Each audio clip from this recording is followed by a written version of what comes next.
If you're watching this, there's a good chance you're dealing with an insurance claim that doesn't quite make sense.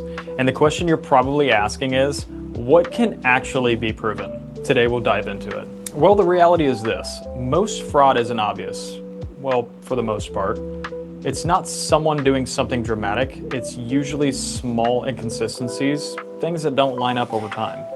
I run a private investigation firm, and we provide insurance investigation services across a wide range of cases, everything from injury claims to complex fraud situations.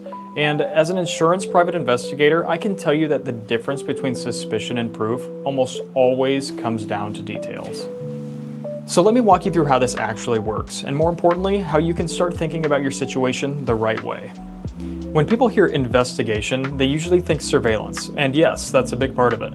But it's not just sitting in a car with a camera waiting for something to happen. It's actually a lot more than that. Surveillance, when it's done right, is about understanding behavior. If someone is claiming they're injured or unable to work, we're not just looking for one moment, we're looking for patterns. How they move, what they do, how consistent their story is with their actual activity. And in many cases, a good insurance private investigator isn't obvious. They blend in. They adapt to the environment. Sometimes we're just another person in the area, and that's how we get accurate and usable observations and information. Sometimes something as simple as a vehicle magnet or a hard hat can go a long ways.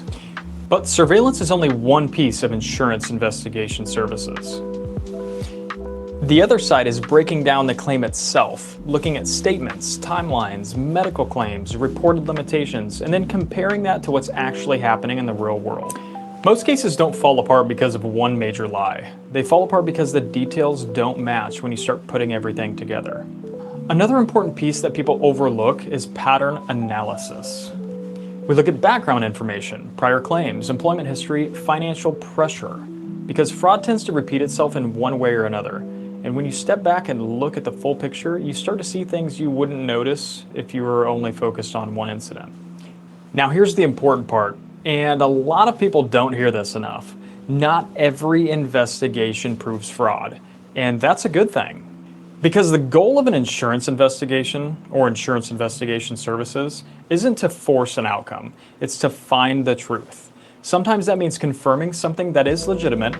Other times it means uncovering something that shouldn't be there, and other times it is looking for illegitimate things.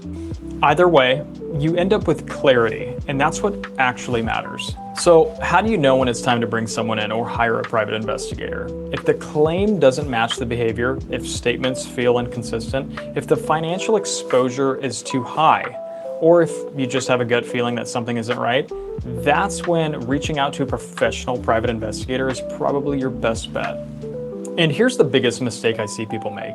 They assume there's a standard approach to every case in this situation. There isn't. Some situations need surveillance, some need a deeper background check.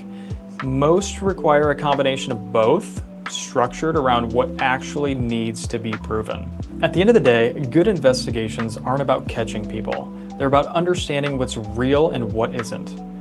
And when you have the right information, you can make decisions with confidence instead of guessing. And that's the important part.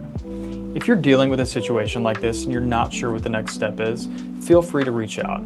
Even if you're early in the process or just looking to figure out if something is worth looking into, we can give you direction. And if you want to understand more about how investigations actually work, feel free to subscribe. I break this down in a way that's practical, not theoretical. I appreciate you watching this video. Thank you, and have a nice day.